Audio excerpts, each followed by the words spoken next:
বর্তমান পরিস্থিতিতে ফ্যাসিবাদ মাথাচাড়া দিয়ে উঠছে। আওয়ামী লীগের নতুন করে অপতৎপরতা শুরু হয়েছে। এই জুলাই আগস্টে একটা শান্তিপূর্ণ ছাত্র আন্দোলনে এত মানুষকে হত্যা করলো, এত মানুষকে আহত করলো, এত মানুষের ঘর বাড়ি জ্বালিয়ে দিল এবং গত 16 বছরে বাংলাদেশকে যে একটা নরকে পরিণত করেছিল, তার জন্য আওয়ামী লীগের ন্যূনতম অনুশোচনা নাই। আওয়ামী লীগের প্রধান এবং পতিত স্বৈরাচার সরকারের প্রধানমন্ত্রী শেখ হাসিনা, আপনারা দেখেছেন যে দেশের বাইরে দিল্লি থেকে নানান ধরনের উস্কানিমূলক ষড়যন্ত্র বক্তব্য দিয়ে দেশকে অস্থিতিশীল করা এবং তার নেতাকর্মীদেরকে উত্তেজিত করে রাস্তায় নামিয়ে একটা নৈরাজ্য তৈরি করার অপচেষ্টা দীর্ঘদিন ধরেই করে আসছিল। শেখ হাসিনা যেহেতু ভারতে অবস্থিত, কাজী শেখ হাসিনার এই অপতৎপরতার দায় দিল্লি এড়াতে পারে না। সেই জায়গা থেকে আমরা বারবার ঢাকার ভারতের দূতাবাস তাদেরকেও সরকারের পক্ষ থেকেও তাদেরকে ডেকে তলব করে জানিয়ে দেওয়া হয়েছিল শেখ হাসিনার এই অপতৎপরতা বন্ধে যেন ভারত পদক্ষেপ নেয়। আমরা আমাদের চ্যানেলও আমরা বারবার এটা বলেছি, ভারত যদি বাংলাদেশের সাথে একটা বন্ধুত্বপূর্ণ সম্পর্ক স্থাপন করতে চায়, তাহলে বাংলাদেশের গণহত্যাকারী শেখ হাসিনা এবং গণহত্যার দোসর আওয়ামী লীগের যে সমস্ত এমপি মন্ত্রী যারা ভারতে পালিয়ে আছে, তাদেরকে এখানে ফেরত দিতে হবে। আজকে এই গণ অভ্যুত্থানের পরবর্তীতে রাজনৈতিক দলসমূহের মধ্যে যে একটি জাতীয় ঐক্য তৈরি হয়েছিল, সেটি নানা কারণে কিছুটা বিভক্তি এবং বিভাজনের দেখা দিচ্ছে, এটা সত্য। বিশেষ করে এই গণ অভ্যুত্থান আপনারা জানেন যে রাতারাতি হয় নাই। এর জন্য বিরোধী দলসমূহ গত 16টি বছর ধরে সংগ্রাম করেছে। হয়তো জুলাই ছাত্র আন্দোলনকে কেন্দ্র করে সকলের সম্মিলিত প্রচেষ্টায় একটা সফল গণ অভ্যুত্থান হয়েছে।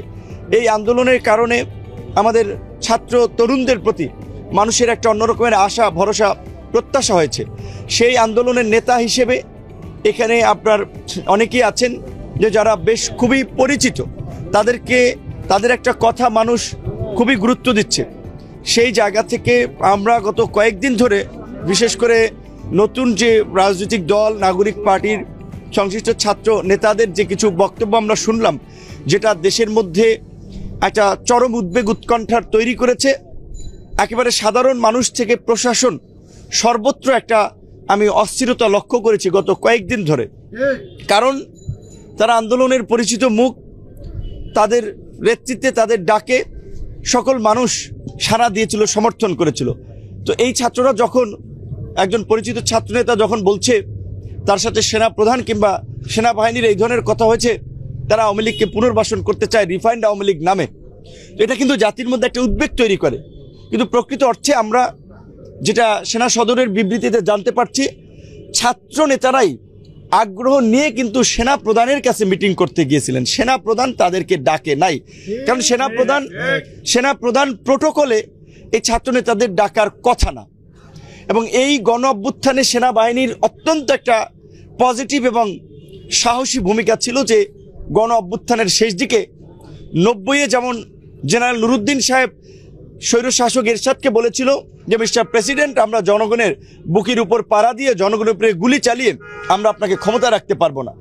এই সেনাপ্রধান ওয়াকারুজ্জামানও কিন্তু তার আত্মীয় হোক, তারপরেও কিন্তু শেখ হাসিনাকে পরিষ্কার তার আগের দিন আমরা যতদূর জানি 4 আগস্টই জানিয়ে দিয়েছিলেন আপনাকে ক্ষমতা ছাড়তে হবে।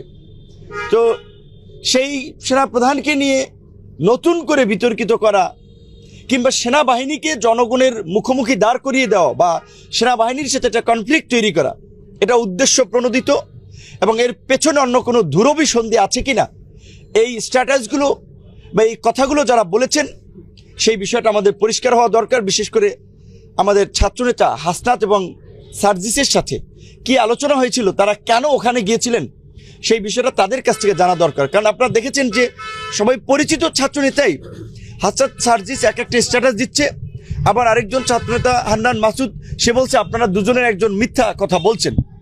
তাহলে হয়তো তাদের দুজনের একজন সেনাবাহিনীকে নিয়ে মিথ্যা কথা বলছে, নাহলে তারা যেটা বলছেন সেটা সত্য।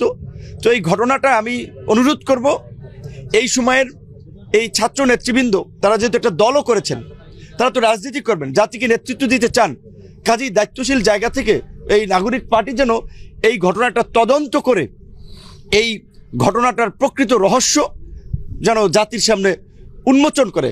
কারণ নাহলে এটি মারাত্মক ক্ষত তৈরি করবে। সামরিক বাহিনীর বিরুদ্ধে এই ধরনের একটা প্রোপাগান্ডা, এবং বিশেষ করে এই মুহূর্তে আপনারা জানেন যে পুলিশ ফাংশন করছে না। সামরিক বাহিনী না হলে এই গত 7 মাসে এই যে যতটুকু স্থিতিশীলতা আমরা দেখতে পাচ্ছি, এইটাও কিন্তু ডিফিকাল্ট হয়ে যেত। এখন আমরা দেখেছি যে রাজনৈতিক দলের নেতৃবৃন্দের আগেও সেনাপ্রধান কিন্তু একটা পরিষ্কার বক্তব্য দিয়েছিলেন যে 18 মাসের মধ্যে জাতীয় নির্বাচন হতে পারে। আমরা রাজনৈতিক দলসমূহ এই অভ্যুত্থানের অংশীজনরা শুরুর দিকে আমরা পরিষ্কার একটা বক্তব্য দিয়েছিলাম যে কোনো ক্ষমতার পরিবর্তনের জন্য, কাউকে এমপি মন্ত্রী বানানোর জন্য এতগুলো সাধারণ মানুষ জীবন দেয় নাই, এই সংগ্রাম করে নাই। এই ফ্যাসিবাদী রাষ্ট্র কাঠামোর বিলোপ করে একটা নতুন রাজনৈতিক বন্দোবস্ত এবং বাংলাদেশ 2 বিনির্মাণের যে অঙ্গীকার, সেটা বাস্তবায়নের পরেই একটা অবাধ সুষ্ঠু নিরপেক্ষ নির্বাচনের মাধ্যমে গণতান্ত্রিক প্রক্রিয়া ক্ষমতা হস্তান্তর হবে। কিন্তু গত 7 মাসের আমাদের যে পর্যবেক্ষণ, তাতে এই সরকার সে প্রত্যাশিত মাত্রায় আসলে দেশকে এগিয়ে নিয়ে যেতে পারছে না, নানান ধরনের সংকটের সম্মুখীন হচ্ছে। এবং যে কোনো দেশেই, একটা গণতান্ত্রিক দেশে একটা নির্বাচিত সরকার না থাকলে অনেকে নানান ধরনের ফায়দা নেওয়ার জন্য ষড়যন্ত্র করবে, এবং সেই ষড়যন্ত্র আমাদের গোটা জাতির জন্য একটা বিপর্যয় ডেকে আনতে পারে। 111-এর খবর আপনারা জানেন। অনেকেই বলেছে এই হাসনাত সার্জিস কিংবা এই নাগরিক পার্টির সংশ্লিষ্ট এই ছাত্রদের এই সাম্প্রতিক মন্তব্য আর একটা 111-এর প্রেক্ষাপট তৈরির একটা নামান্তর, অনেকেই এটা বলছে। কারণ হচ্ছে এরা বয়সে আপনার 23-24 বছর যাই হোক, ছাত্র হোক, তাদের কথার কিন্তু একটা গুরুত্ব আছে, তাদের কথা মানুষ শোনে। বিকজ এখন তারা ওই ফেসবুক, টুইটার, ইউটিউব, সোশ্যাল মিডিয়ার মতো ট্রেন্ডে আছে, ক্লিক করলেই তাদের নিউজ দেখা যায়, তাদের কথা মানুষ শোনে। তো যেখানে আমরা বলছি যে এখন এই মুহূর্তে আমাদের রাষ্ট্র সংস্কার এবং একটা অবাধ সুষ্ঠু নিরপেক্ষ নির্বাচন তথা বাংলাদেশকে এগিয়ে নেওয়ার জন্য আমাদের একটা জাতীয় ঐক্য এবং সংহতি প্রয়োজন। সেখানে আপনি যদি সেনাবাহিনীকে এক্সক্লুড করতে চান, অতি কথন কিছু বুদ্ধিজীবী, তথাকথিত বুদ্ধিজীবী, তাদেরও আমরা দেখতে পাচ্ছি, তারা কেউ কেউ বলছেন ছাত্র জনতা সৈনিকদের অভ্যুত্থান মানে অফিসারদের ভূমিকা নেই, অফিসারদেরকে এক্সক্লুড করতেছেন। 75-এ যেমনিভাবে আমরা দেখেছি সামরিক বাহিনীর মধ্যে একটা অস্থিরতা তৈরি করা, এখনও সামরিক বাহিনীকে টার্গেট করে একটা অঘটন ঘটানোর একটা পায়তারা চলছে। এই বিষয়ে দেশবাসী সহ রাজনৈতিক মহল সকলকে আমি সচেতন হওয়ার আহ্বান জানাবো, এবং মাননীয় প্রধান উপদেষ্টার প্রতি আমি আহ্বান জানাবো যে যদি সম্ভব হয় ঈদের আগেই আপনি এই চলমান পরিস্থিতিতে একটা জাতীয় সংলাপ ডাকেন। যেহেতু একেবারে ঈদ সন্নিকটে, ঈদের আগে সম্ভব না হলেও ঈদের পরে এই যে সাম্প্রতিক যে ধূম্রজাল সৃষ্টি হয়েছে, এইগুলো নিয়ে যদি একটু খোলামেলা আলাপ আলোচনা না হয়, এইখান থেকে কিন্তু অন্য ধরনের পরিস্থিতির উদ্ভব হতে পারে। সেই জন্য আমরা প্রধান উপদেষ্টাকে অনুরোধ করব, যেমনিভাবে 15ই আগস্ট ছুটি থাকবে কি থাকবে না সেটি নিয়ে রাজনৈতিক দলগুলোর সাথে একটা সংলাপ হয়েছিল, সব দলকে নিয়ে জাতীয় সংলাপ, আপনার এই রাষ্ট্রের আইন শৃঙ্খলা পরিস্থিতি এবং যখন হিন্দুদের পূজা এসেছিল সেই সময় নির্বিঘ্নে যেন আমাদের এই হিন্দু ভাই বোনেরা যেন পূজা পার্বণ পালন করতে পারে, একটা জাতীয় সংলাপ হয়েছিল। ভারতের সংঘবদ্ধ অপপ্রচার এবং প্রোপাগান্ডা ধারাবাহিকভাবে যখন চলছিল, সেটি নিয়ে একটি জাতীয় সংলাপ হয়েছিল।